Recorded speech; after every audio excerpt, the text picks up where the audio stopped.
ముగ్గురు ఎందుకు చెప్పండి మీరు? ముగ్గురు ఎందుకు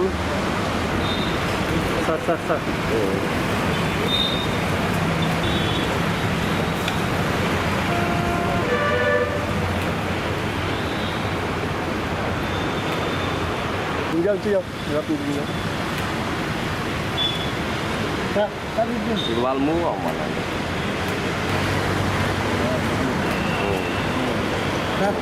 అదే ఉండాలి తమ్ముడు. సరే మాట్లాడు.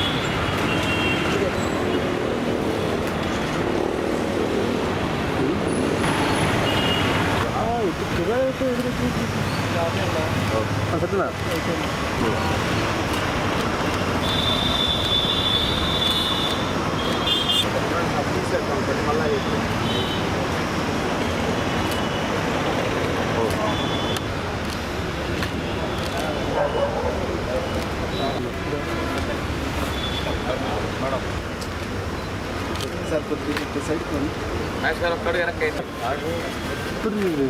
కొద్దిగా బ్యాక్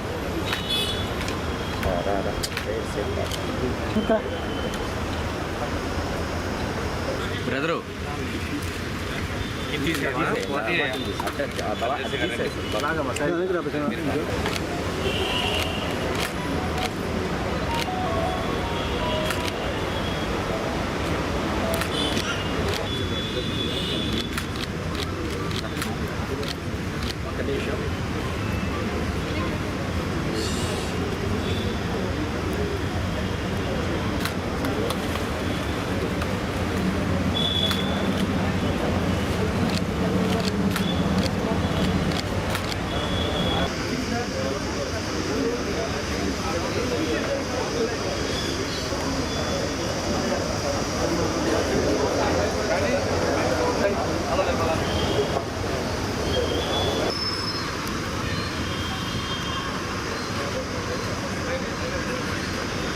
వినోద్ రాయనవారిపాలెంలో జన్మించి మా టంగుటూరు ఒల్లూరులో విద్యాభ్యాసాలు చేసి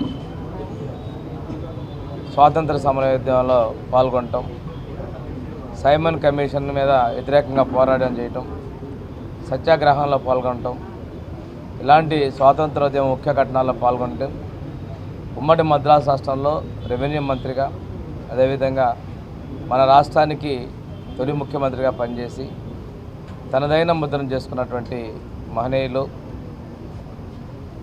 ఆర్థికపరమైన ఇబ్బందులు అనేది ఎటువంటి అవరోధాలు కాదు, మన దేశాన్ని స్వాతంత్రం సాధించడం అనేది ఒక ఎజెండాగా తీసుకొని ముందుకెళ్లారు. న్యాయశాస్త్రంలో పట్టా తీసుకున్నారు. అదేవిధంగా రాజమండ్రి ప్రాంతంలో వెళ్ళి అక్కడ ప్రాక్టీస్ చేసి ఆ ప్రాంతంలో రాజమండ్రికి ఆయన మున్సిపల్లో చైర్మన్గా కూడా తొలి రాజకీయ పదవులకి గెలుపొందటం, రాజమండ్రి నగర అభివృద్ధిలో కూడా వారి పాత్ర కీలకమైంది. ఈరోజు కూడాను వారు చేసిన సేవలు మన ప్రకాశం జిల్లా ఏర్పాటులో వారిని గుర్తుపెట్టుకుంటూ ప్రకాశం జిల్లా ఏర్పాటు చేసేందుకు మన పూర్వ పెద్దల పాలకులకు కూడా ధన్యవాదాలు తెలియజేసుకుంటాం. ఈరోజు ఒంగోలులో కానీ అదేవిధంగా వినోద్ రాయనపాలెంలో కానీ వారి జన్మదినాన్ని, వర్ధంతిని రాష్ట్ర ప్రభుత్వం అధికారికంగా ఘనంగా నిర్వహిస్తూ ఉంది. ఇటువంటి యొక్క మూర్తుల త్యాగాన్ని మనం స్ఫూర్తిగా తీసుకొని ముందుకు సాగాల్సిన అవసరాలు ఎంత ఉన్నాయని చెప్పి తెలియజేసుకుంటూ ఆ మహనీయునికి నివాళులు అర్పిస్తూ సెలవు తీసుకుంటాం. ప్రభుత్వం ఆర్థిక ఇబ్బందుల్లో ఉన్నప్పటికీ కూడాను సంక్షేమాన్ని ఆపకుండా ప్రతి నెల కూడా 2,300 కోట్ల రూపాయలు పెన్షన్ మనం పంపిణీ చేస్తూ ఉన్నాం. అనర్హులు ఎవరైనా ఉంటే ఈ ప్రభుత్వ పథకాలని దుర్వినియోగం కాకుండా చేయాలనే లక్ష్యంతో వెరిఫికేషన్ చేయడం జరిగింది. ఈ వెరిఫికేషన్ చేసిన దానిలో ఒకవేళ వాళ్ళు 6,000కి అర్హత ఉంటే 6,000కి, 6,000 వాళ్ళు 15,000 అర్హత 15,000కి పోర్టబిలిటీ కూడా చేయడం జరిగింది. కొంతమంది సీనియర్ సిటిజన్స్గా పెన్షన్ తీసుకునే పని అయితే వాళ్ళకు కూడా పోర్టింగ్ చేయడం జరిగింది. ఎక్కడైనా పొరపాట్లు జరిగితే పునఃసమీక్ష చేసుకోమని, అప్పీల్ చేసుకోమని కూడా చెప్పడం జరిగింది. మళ్ళీ రీవెరిఫికేషన్ చేసి ఇస్తారు. ఇప్పుడే కూడాను తాత్కాలిక సర్టిఫికేట్ ఏమన్నా అంటే 1, 2 అలాంటి తొలగించారంటే ముఖ్యమంత్రి గారు వాటి మీద కూడా తగిన ఆదేశాలు ఇవ్వడం జరిగింది.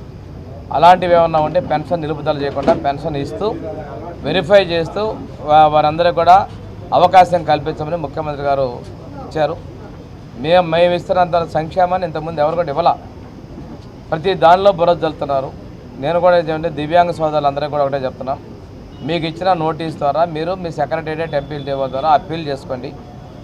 మళ్ళా వెరిఫికేషన్ చేసి అర్హత ఉన్నటువంటి ఏ ఒక్క లబ్ధిదారుడికి అన్యాయం జరగకుండా పెన్షన్ ఇచ్చేదానికి ప్రభుత్వం సిద్ధంగా ఉంది. వీలైనంత వరకు కూడా అనర్హులను తేలిన వాళ్ళకే నోటీస్ ఇవ్వడం జరిగింది. మీరు కూడా మీడియా కూడా దాన్ని గమనించండి. అనర్హతగా అర్హులు ఎవరైనా ఉన్నా కానీ అర్హులైనా కానీ అనర్హులైనా కానీ నోటీస్ ఇచ్చిన ప్రతి ఒక్కరు కూడా అప్పీల్ చేసుకోవచ్చు. అప్పీల్ చేసుకున్న తర్వాత మళ్ళీ వెరిఫికేషన్ చేసిస్తాం. ఈ విషయాన్ని మీ ద్వారా కూడా నేను ప్రజలకు తెలియజేస్తాను. కేసులు పెట్టారు కదా, దానికి స్పందించేది ఏముంది? అయిపోయిందండి. మీరు మీడియాలో జరిగింది. ముఖ్యమంత్రి గారు స్పందించారు. సొంత పార్టీ వాళ్ళైనా కానీ కొన్ని పరిధులు అనేవి ఉంటాయి, వాటి దాన్ని ఉపేక్షించేస్తే ప్రభుత్వం చర్యలు తీసుకుంటుందని చెప్పారు. వాటి ప్రకారం వెళ్తున్నారు. దీనిలో విమర్శలు చేయాల్సినంత అవసరం లేదు. మీరున్నారు, వ్యక్తిగతంగా ఒక్కొక్కరు కొన్ని ఉంటాయి. సమస్యలు ఏదన్నా ప్రజా జీవితంలో ఉన్నప్పుడు వాటికి అనుగుణంగా పోవాలి. ప్రభుత్వం అనేది తనపర లేకుండా ఎవరైనా కానీ ముందుకు విచారణలకు వెళ్తుంది. రోజు టంగుటూరి ప్రకాశం పంతులు గారి 154వ జయంతి సందర్భంగా కలెక్టరేట్ ప్రిమైసెస్లో ఉన్న ఆయన విగ్రహానికి ఘనంగా నివాళి అర్పించడం జరిగింది. ఈరోజు ఆయన రాష్ట్రం కోసం, దేశం కోసం చేసిన సేవల్ని, త్యాగాన్ని స్మరించుకుంటున్నాము. ఆయన్ని స్ఫూర్తిగా తీసుకుంటూ మనం ప్రతి ఒక్కరు కూడా రాష్ట్ర అభివృద్ధిలో, దేశ అభివృద్ధిలో మనవంతు కృషి చేయాలని కోరుతూ సెలవు తీసుకుంటున్నాను. ప్రకాశం పంతులు గారిని గుర్తు చేసుకుంటూ ప్రకాశం జిల్లా కలెక్టరేట్ ఆఫీస్లో గౌరవనీయులు మంత్రివర్యులు, ఎమ్మెల్సీ గారు, మారిటైమ్ బోర్డ్ చైర్మన్ గారు, అదేవిధంగా కలెక్టర్ అండ్ డిస్ట్రిక్ట్ మేజిస్ట్రేట్, ఇతర అఫీషియల్స్ ఈరోజు ఇంత ఘనంగా మన కలెక్టరేట్లో చేశారు. మనము ప్రకాశం పంతులు గారి ద్వారా నేర్చుకోవాల్సింది చాలా ఉంది. మొదటిగా సాక్రిఫైస్ అనేది నేర్చుకోవాలా. ఆయన ఎంతో చదువుకున్న వ్యక్తి, ఎంతో డబ్బులు, మంచి లాయర్ ఉన్నా కూడా స్వాతంత్రం కోసం ఆయన సాక్రిఫైస్ చేసుకొని ఈరోజు స్వాతంత్రం ఎంతో పాత్ర ఆయన పోషించాడు.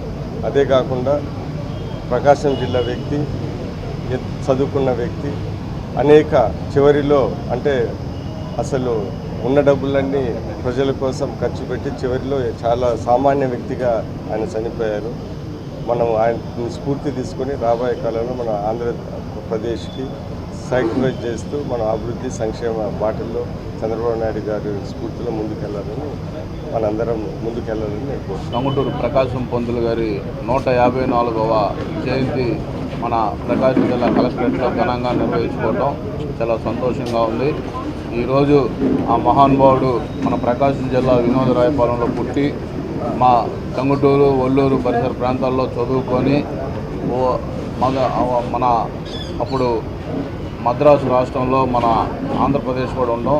దానికి ముఖ్యమంత్రిగా పనిచేసి అనేక సేవలు అందించిన మహానుభావుడు. ఆయన ఒక నిరాడంబరంగా అతను జీవితం కొనసాగించి ఎన్నో ఒత్తిడులు కొనుక్కొని ఈరోజు మన ప్రకాశం జిల్లాకి ఆయన గర్వకారణంగా మనం చెప్పుకోగలుగుతున్నాం.